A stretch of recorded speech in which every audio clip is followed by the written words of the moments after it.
Hi and welcome back. This time we're going to be starting on the installation of something I'm really excited about, the flooring. I've picked out 3 different flooring materials for the first floor: black and white tile for the kitchen, hardwood flooring for the majority of the house, and a special surprise for the bathroom. First up is the hardwood flooring. In an ideal world, I was looking for a relatively old-fashioned oak hardwood flooring sort of look, but oak wouldn't have really worked since the grain pattern would be too big for the house at this scale. So, after weighing a few different options, I decided on cherry. It's got a grain pattern that is much tighter, was available, and was not too expensive. In order to turn this large roll of veneer into miniature hardwood flooring, I needed to cut it up into strips.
After cutting it up into strips, I wanted to ideally add some sort of miniature tongue and groove, but alas, that would be a microscopically tiny feature to make. I'm not sure how I'd do that with my current tool set.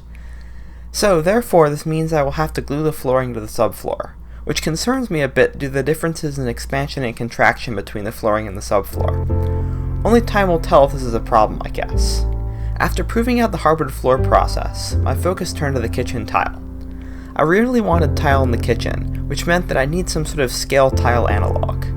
Eventually, I thought of something really clever: microscope slide cover slips. These are the little sheets of glass that are used in laboratories to sandwich a sample against a microscope slide. It also turns out that these are around 10 scale inches by 10 scale inches, which is about the size of a big tile. Anyway, though I knew the material I wanted to make the tiles out of, I wasn't sure exactly how to color them. My first idea was to take some enamel model paint and attempt to paint them.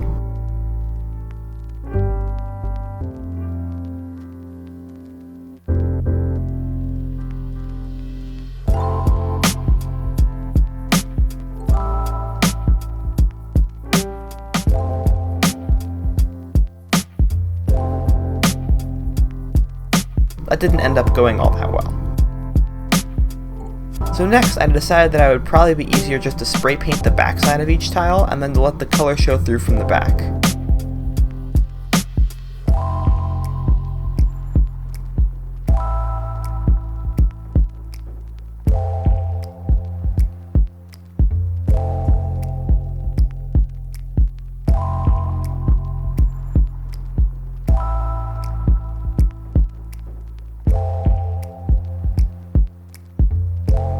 And this worked out really well, so I mass-produced a bunch of them.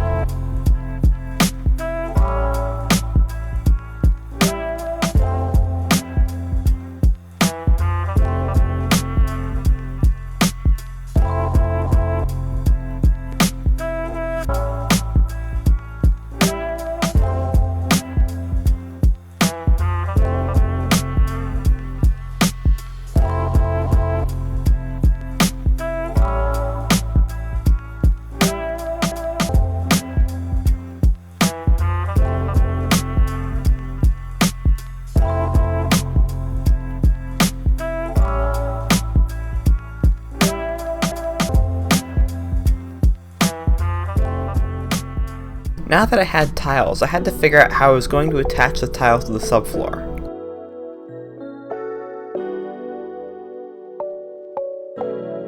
I had 3 potential methods: rubber cement, on recommendation from my mom, super glue, and hot glue. Ideally, I wanted an adhesive that would be a bit flexible, so that if the subfloor at all underneath the floor expanded or contracted, I'd have some wiggle room and the tiles wouldn't shatter.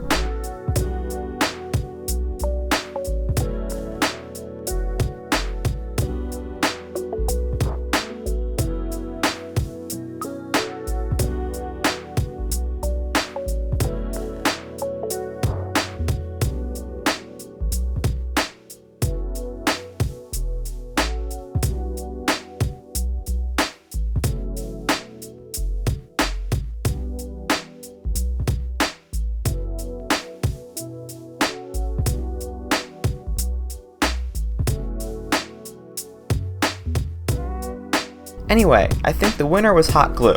The rubber cement didn't work at all. Maybe I needed to let it cure for longer? Not sure.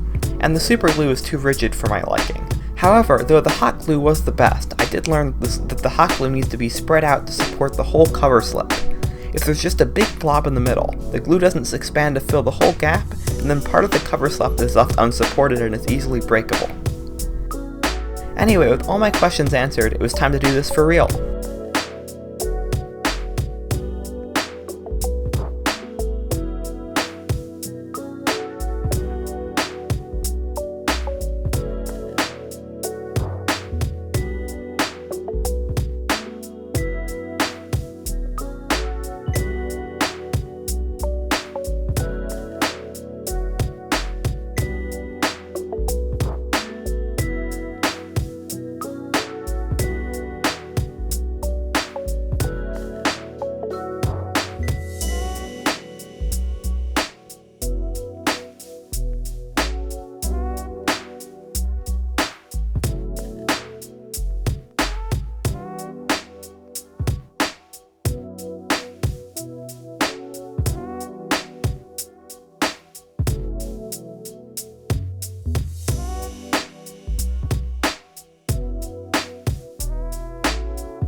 With all the tile laid, it was now time to install the hardwood.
Between the two floors, I'm installing a little raised threshold to hide the unfinished edges of both the tile and the hardwood.